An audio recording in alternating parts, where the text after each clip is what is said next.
So this is what we call the premium chopper. This is the chopper, the new chopper. It actually came into play here with the green combines. It replaced the turbo chop or the advanced chopper.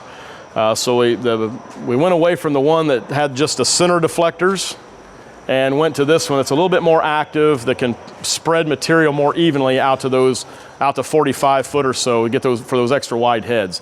Now this one can be fitted or ordered with all the hydraulic features that are controlled in the cab, like stationary knives, the friction plate, and your high-low can be done from the cab. But this one is just has all those features manual. So right here on the top, this lever right here is my stationary knives. Right now, they are all the way in, 100%, which is typically the setting that we use for straw and stem crops, wheat and beans. And then you can pull them out halfway, which is the position that I recommend starting at for beans and wheat. The reason why I want to start at the mid position versus all the way in, because you can turn that residue, if it's dry enough, into dust, and you can't throw dust as far as you can larger particles. So if you notice that your chopper is not spreading quite header width, start taking your stationary knives out and run with have those less engaged, because if you've got it all the way in, you're making very small particle sizes, and it's very tough to spread those fine particles the full width of your header.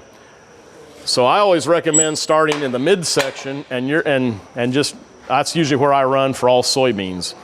You can also, when they get dry enough, you can run with them all the way out too in soybeans and wheat in really dry conditions. Get the particle size a little bit larger so it spreads better. A couple of nice things to take advantage of when you are halfway in or all the way out is you're going to have less mesh with the rotary knives. So you're going to reduce some of the wear and tear on your chopper knives. They're going to last longer. If they're all the way engaged, 100%, they're going to wear faster. You pull them out halfway, they're going to last a little longer. You pull them out all the way, they're going to last even longer. So, and we can still get the chop quality you want most of the time with the knives all the way out and just running the chopper on high when we're in soybeans and wheat. If you do need to make it a little more aggressive, that's what the friction plate's for. I'll just pull the pin here, drop it down, and what I just created in there is a speed bump. So if this is the floor of the chopper right here, when I drop the friction plate down, I created about a 3/4 inch speed bump right here. So when the crop comes along the back of the chopper, it hits that, it tumbles over, and it raises higher into the rotary knives. So you're going to get a little bit more chopping action that way without having to take all the power of using stationary knives. Compare this chopper to, say, the MAV chopper that some of you may have had in the past. The MAV chopper had stationary knives every 2 inches. This has a stationary knife every inch. So you got double the stationary knives in this combine versus an older 760 that had a MAV chopper. So it will take more power, especially when you've got them all the way in or halfway. So that's why I always recommend start with them halfway. And if you can get away with it and need to improve your spread pattern, try taking them all the way out and then utilize your friction plate. For you no-tillers or conservation tillers out there that really want to get those cobs broken up more to decay faster over winter, that's another good tool to use, this friction plate. You can just rotate it down, and that's going to cause the cobs to engage more with the knives on the chopper drum and bust them up into smaller pieces so they rot down faster. This one is fixed at it's perpendicular to the ground. And how we control the throw or the spread is using these radial arms down here, as well as the speed. This one is mechanically driven, so it's belt driven versus hydraulically driven. We went away from the hydraulic drives back on the turbo chop here about 2018. And the reason we did that, we wanted more reliable power going to these spreaders. If you ever watched behind any combine that's got hydraulically driven spreaders and you're in some really, really tough green stems, you'll notice they're running some should be running consistently both sides, but all of a sudden one will start slowing down relative to the other one, then your spread pattern. Well, that's because the hydraulics can't keep up with the density of the green material that's traveling through them. So to avoid that, we went away from the hydro motors and went to belt drive. To get a hydro motor to be that, to get that power down there, consistent and maintain consistent speed on both those they'd take a lot of power. So this is a lot more efficient using the belt drive. And what I set for 40 foot is usually what I use for 8 row and 12 row also. So we'll talk about that here in a second. But down here in the middle, these radial arms, this one's partly out. So what happens down here is these will alternate back and forth. So if you see them, imagine where they're at right now, that's like the center deflectors on the turbo chop. So I'd get the primary adjustment made here, I'd adjust it down, say to 40 foot, and then I'd nudge it out to the standing crop or away from the standing crop with these center deflectors on the turbo chop. But on this chopper, we actually use these to throw the material. So they'll sit there and they'll work like this, and they'll alternate back and forth. And what they're doing is they're pulsing that crop, basically pressurizing it. It's like putting your thumb on a garden hose and you're pressurizing that crop out. They also sling the crop out instead of spraying it out the back, which can sometimes have some focused streams out there or concentrated streams out there. We sling it out. And by casting it out that way, we don't get any of those hot spots out there on the ground. And that's why you'll notice on other combines in the industry, in order to get beyond 40 foot, you can't do it with vanes alone. That it's got to have some additional components down here that enhance the flow of material exiting the chopper, and that's what we're using these for right here. Some of them have a little dongle in the middle that sits there and moves back and forth. We're using these. And one of the reasons why we use this style too is because they provide more effective spreading when in windy conditions or on side hills. They're tied into these sensors here. So if this sensor right here, if the wind is blowing it this way, so if I've got a wind coming in from the south, it's going to cause the stroke and frequency to push more material into the wind, so that we get that full spread width as much as we can in windy conditions. If the combine is leaning to the right, which causes this sensor to move outward, it's also going to cause more material or cause the chopper to spread more uphill as well, so that we can maintain that even spreading performance behind the combine. And having these two arms like this alternate, that really helps do that for side wind and side hill operation. So now, which chopper do you like better? I like this one because I can get it to do more than the turbo chop or the advanced chopper that replaced it. So last year was the last year for the advanced chopper. Some of you got your combines with that. So it basically it's the one that has the black paddles on it. You can swap those black paddles out for these cast fingers if you don't like the wear that takes place on the black paddles, where you have to flip them occasionally, or you have to cut the bottom outside corner out. You can put these on there, and there is a bulletin out there that has the part numbers and instructions for it. But if you do it, you have to do these brackets back here.